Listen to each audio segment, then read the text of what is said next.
Hello, and welcome to another Ask Me Anything, this time for the Easter month of April. It's supposed to be April showers bring May flowers, but it has been snowing a lot where I am, and I hate it. Anyway, the first question I'm going to begin with is from Aquasun, and I actually haven't read this full question yet because it's like a thought experiment from what I could see. So I kind of want to do it blind, so to speak. So here it is. What's your answer to Newcomb's paradox? Okay. So suppose you were chosen to play a game where you can win money. In this game, there are two boxes. Box A is open and has $1,000 inside of it. Box B is closed and can have either $0 or $1 million in it. You are allowed to take either both boxes, A and B, or just the unknown box, Box B. The catch is that an advanced AI algorithm has been developed and trained to predict which option that specific player will pick based on all the incidental data available on the player. If it predicts the player will take both boxes, then it puts $0 into box B. If it predicts that the player will only take box B, then it puts $1 million into box B. And if it predicts you try something tricky, like flip a coin or get someone else to pick for me, it puts $0 into box B. Well, we can't say the AI is guaranteed to be 100% accurate. Previous results have shown it's never been wrong. With that in mind, the AI has secretly made its prediction and locked in its answer. The money, $0 or $1 million, is already in the box right in front of you. Do you take one box or two boxes? I love with these like thought experiment things. There's always such like a weird. There's always like a specific like a trolley thing. Like the situation is almost always what fascinates me. So this isn't my actual answer, but for some reason my gut answer is whack the robot and then take both boxes. But I would just go with well, let's see here. It's interesting to me that box A alone isn't an option. So, like, no matter what, you're getting $1,000 out of this. So, I don't know. I just say that's a win. I get that the whole thing behind this is that it's like, oh, if you take the risk, then you're gonna take the $1 million alone. Well, or something, yeah, because then otherwise you only get 1,000.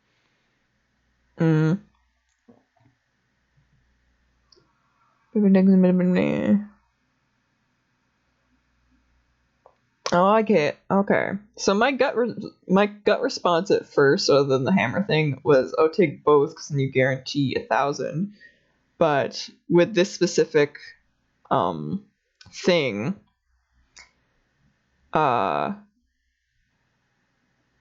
we can't say the AI is guaranteed to be 100% accurate, blah, blah, blah, blah. If we know all of this, then you just take box B, because if previous results have been shown to never have been wrong, and you know this, and do you know what I mean? Like, because like, what's the bonus $1,000 if you're guaranteed $1 million? Do you know what I mean? And this is almost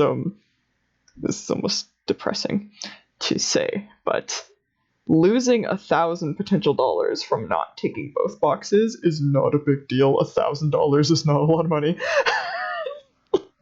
Like if that's the thing that you're going to potentially lose, that's not a it's not a big enough punishment to make this a weird choice. But yeah, if you go into that knowing all of this information of this question, and it's like the box has predicted correctly every single time, what that's saying to me is that whatever you choose to do is what you're going to get. So if you pick both boxes, then it's going to only be $1,000 because if the machine is right and it's guaranteed to be, well, okay, it says it can't guarantee, but it has never been wrong, then, you know, there's the high chance there. Well, there's also something missing here. I feel like I'm almost treating this like a puzzle rather than a philosophical thing. Because my then other question was, okay, previous results have shown it's never been wrong. How many results? Because if we're talking one result, it could have predicted one case right. And that statement, previous results have shown it's never wrong, would still be correct, right? So I almost feel like there's a piece of the puzzle missing right there, you know? Anyway, I would say my final answer with all of this information in mind, if I know all that, would be to just take box B, because if that machine is never wrong, and like if the what do you call it, the prediction, like if the amount of results it has is a high pool, then that's pretty reliable. So you walk in, take box B, you get $1 million, and like you're not missing out on $1,000. And hell, even if there is $0 in that $1 million one, honestly, you're really, like, you either had a guaranteed $1,000 or the chance at $1 million. And if you get like the $0, it's like, oh shoot, I lost $1,000. Like, I wouldn't think of that as, oh, I lost $1 million. It's like, oh shoot, I lost a chance at $1,000, which, as mentioned before, $1,000 is not a lot of money. Like, in the grand scheme of things, honestly, like with rent prices and like food and stuff, that is not a lot of money. I would rather take the risk for $1 million and just be like, oh, well, I gotta go back to my regular budgeting and stuff, than just be like, oh boy, $1,000, because that $1,000 isn't gonna go very long. So there is my answer.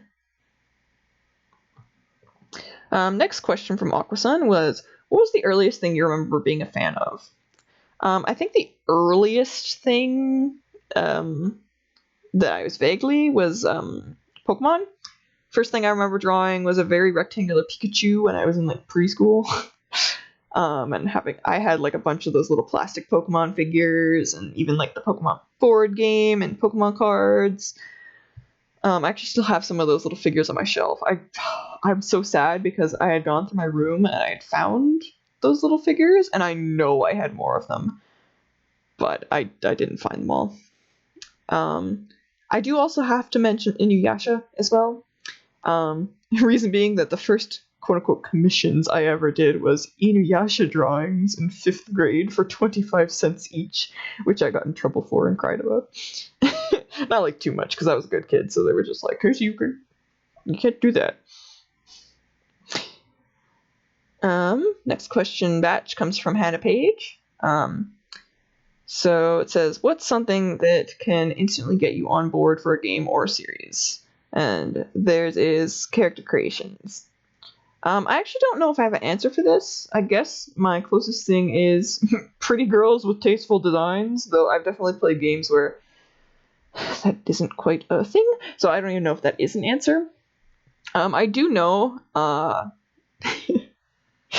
this is such a weird thing. It's not even like a trope, or I don't even know if I'd call it getting on board, but one thing that instantly gets like respect from me, where I'm like, oh, I'm giving you props for that, is if it's a game that has battles in it and a female character gets hit, if the sound that they make when they get hit is more like guttural, like ugh, like they actually get to sound, for lack of a better word, gross when they're doing it, rather than, like, those noises, then I'm like, oh yeah, there you go.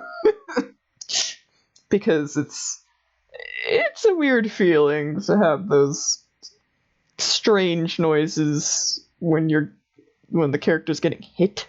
Like, Anyway, next question from Hannah is, do you have something minor that you would absolutely refuse to compromise on? Like something you spend a little extra money to get as opposed to an alternative, like brand name versus store brand. I think the closest answer I have to this is spicy food, I wrote. Oh, okay. I am not good when it comes to spicy food. I fully admit that. Like, I don't have the tolerance for it built up. And I don't know, it's just not my thing. So I legit can't eat it, even when I can tell it's good. I've had stuff where, like, I didn't know it was spicy, and I take a bite, and I'm like, oh, it's so spicy. Oh, but it's so good. My sister actually made something once where I wanted to keep eating it, but we didn't have any like milk or anything to help with the spice, so I couldn't, and I was sad because it was so good. But yeah, so if a menu has a bunch of things with spice like in them, like spicy sauce, I will pick something else, even if everything else would have appealed to me more sans the spice. Just because like I don't want to be like the pain in the butt person that's like, hey, can I get the non-spicy option?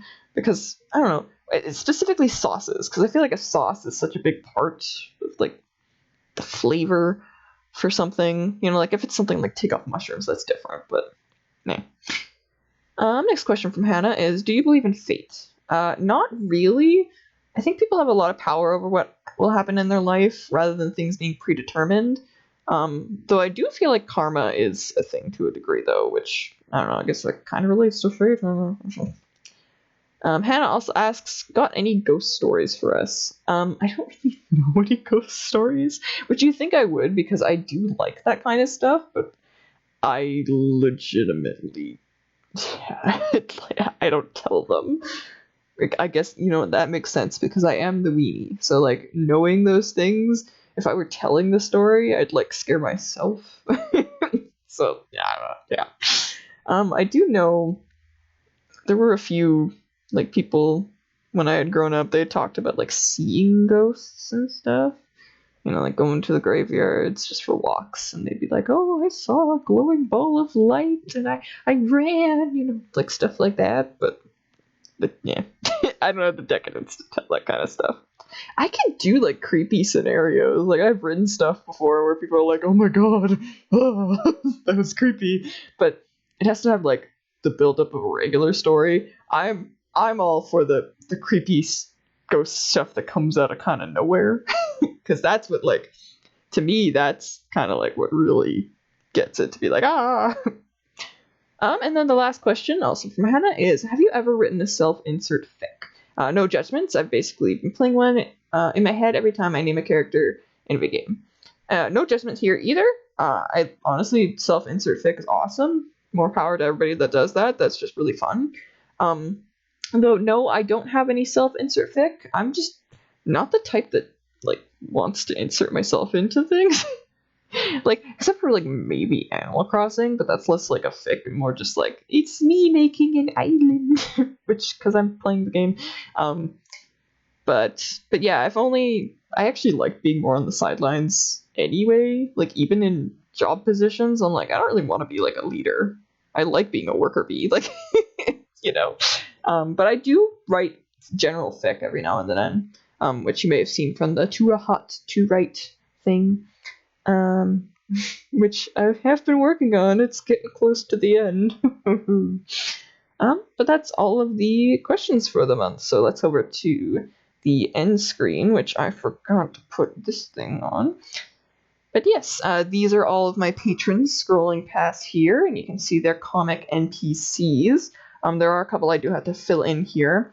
For some reasons that have been updated on my Twitter. I'm not doing too much work as of right now, just because reasons.